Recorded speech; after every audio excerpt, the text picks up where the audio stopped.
দুইটা, আরো একটা, দুইটা শিয়াল পাইছি আমরা। আসলে অন্য কিছু না, আমার শুধু উদ্দেশ্য ছিল এখানে দেখা যায় এখানে কি এটা কুকুর নাকি অন্য কিছু। মা তাই দেখি শিয়াল। ভাই আমার জীবনের প্রথম অভিজ্ঞতা যে শিয়ালের সঙ্গে প্রাঙ্ক করা। শিয়াল যখন পাইছি আজকে শিয়ালের পিছে পিছে আমি ড্রোন লাগাই দিয়ে দেখবো এই কই গেল। ভাই যে পরিমাণ দৌড়ে রে ভাই, কই গেল খুঁজে পাচ্ছি না।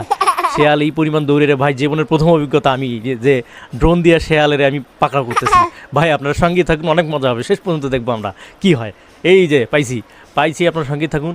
ধর শিয়াল যে পরিমাণ দৌড়ে ভাই, আর একটু নিচে নামাই দিয়ে এর কঠিন ভয় দেখাবো। আমার কথা হচ্ছে ড্রোন আছে, কই যাবে সেটাই আমি দেখবো। কই গেল, এই আছে। আর একটু যাই সামনে। ওমা দুইটা বের হয়েছে দেখছেন, দুইটা, আরও একটা, দুইটা শিয়াল পাইছি আমরা। দুইটা শিয়াল পাইছি, অন্যরকম একটা অভিজ্ঞতা।